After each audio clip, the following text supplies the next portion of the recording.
Have you ever wondered what the real difference is between a simple mistake on an insurance form and a full-blown crime?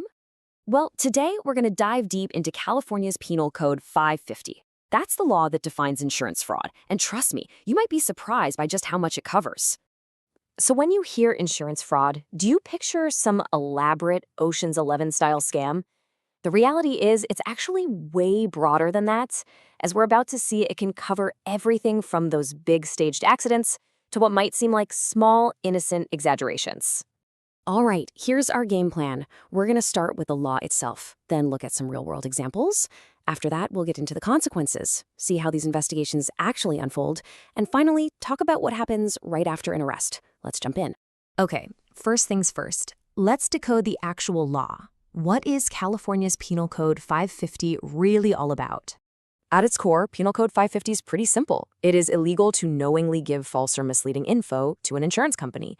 But, and this is a really key detail, you don't have to be the one filing the claim. Aiding or helping someone else commit fraud is considered just as serious. And believe me, this law casts a really wide net. It's not just about those dramatic staged accidents. Things like making misleading statements to beef up a claim, or even a mechanic billing for repairs that never happened. It all falls under this big umbrella of fraud. And remember that last one, just encouraging someone else could land you in some serious hot water. So now that we've got a handle on the legal stuff, let's see what this actually looks like in the real world. Let's walk through some of the most common ways this plays out. We'll kick it off with the one you've probably seen in the movies, the staged accident. This is where a car crash is no accident at all. It's actually a planned, coordinated event, all designed to scam an insurance company for a big payout. But you know, fraud can also sneak its way into a totally legitimate claim. So a real accident happens, but then maybe some old, unrelated damage gets thrown into the claim, or the repair costs get massively inflated. This is exactly where a valid claim can cross over a very dangerous line. Then you've got what people sometimes call phantom injuries. The accident was real, sure, but the injuries being claimed are either completely made up or they're hugely exaggerated, all in an effort to get a much bigger settlement check. And finally, remember that fraud isn't always about accidents. Filing a false police report and insurance claim for a stolen or vandalized car is another common one. And in these cases, you can bet investigators are going to dig very deep to see if the event ever even happened.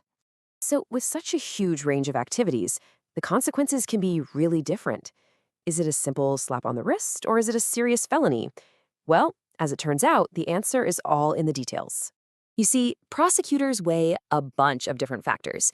A pretty small claim, something that's just a one-time thing with no prior history, that might get treated as a misdemeanor.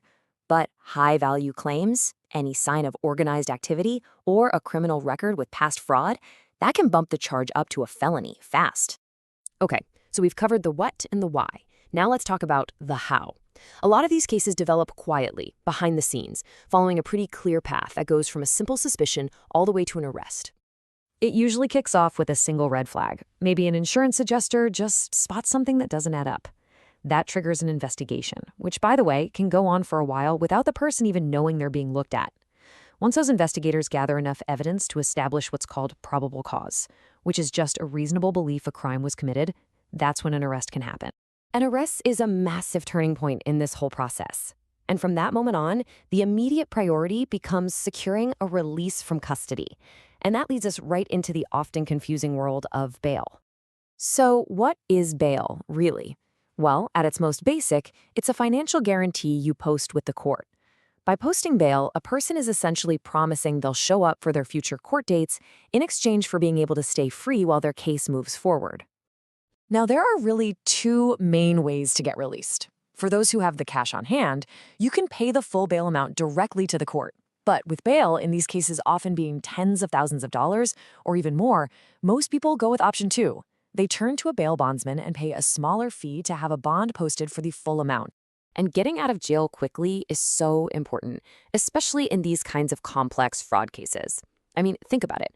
It is nearly impossible to build a strong legal defense from inside a jail cell. Being out on bail lets a person actually work with their lawyer, track down evidence, and keep some stability at work and with their family.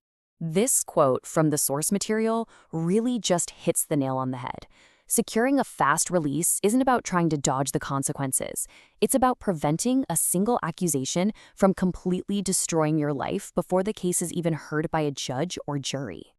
So this all brings up a really fundamental question about our legal system, doesn't it? In complicated cases that really depend on evidence and preparation, is the ability to get out of jail fast the very first and maybe the most critical step toward getting a truly fair outcome? It's definitely something to think about. Thanks for joining me.